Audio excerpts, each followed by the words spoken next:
কি? আর যদি সেটা দিতে না চান তখন আবার আইন আদালত আপনার কৃতকর্মের কথা জানবে। তুমি তো জানো যে আমি রনির কথা শুনলেই কেমন রেগে যাই, মাথা গরম হয়ে যায়।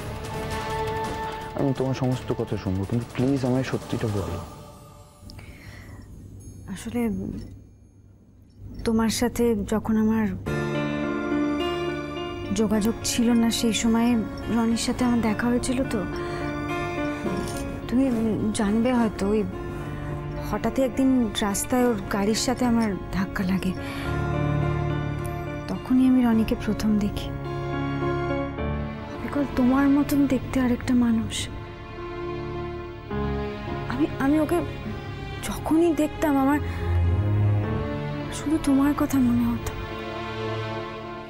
তোমাকে দেখতে পেতাম না তো, তাই ওকে দেখলেই তোমার মুখটাই মনে পড়তো। তার মানে তুমি রনির মধ্যে সবসময় আমাকে দেখতে চাইতে?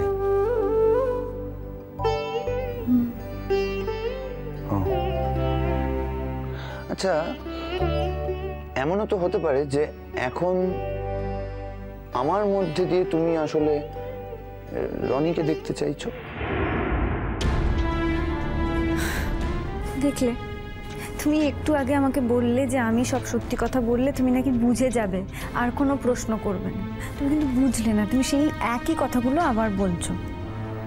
না না, আমি একটা কারণে বলছি না। আমি বলতে চাইছি যে ধরো যদি সত্যি রনি এই বাড়িতে এসে থাকে, তাহলে তো এমন হতেই পারে যে তুমি ওকে চোখের সামনে সবসময় দেখতে পেয়ে হয়তো আমার থেকে বেশি ওর প্রতি আকৃষ্ট হয়ে গেলে। বলা যায় না? হ্যাঁ হ্যাঁ, হতেই পারে। যখন হবে তখন না দেখা যায়। তার মানে সম্ভাবনা আছে বলছো? শোনো, তোমার সাথে ঝগড়া না আমি এখন করতে পারছি না। হাওয়া থেকে কথা টেনে টেনে এনে তুমি যদি ঝগড়া করো তাহলে রান্নাঘরে যেতে হবে। কিন্তু আমি আমার উত্তরটা এখনো পেলাম না। দেখো, রনি এই বাড়িতে এসে থাকলে তুমি যদি এরম ভাবেই ওর কথা টেনে আমার সাথে রোজ ঝগড়া করো, আমি কিন্তু এবার মেনে নেব না। তাহলে না না, তুমি আমায় পরিষ্কার করে বলে দাও যে আমার এখন তাহলে কি করা উচিত? তুমি বরং একটা কাজ করো, তুমি ওকে আর আমাকে নিয়ে এই বাড়ি থেকে আলাদা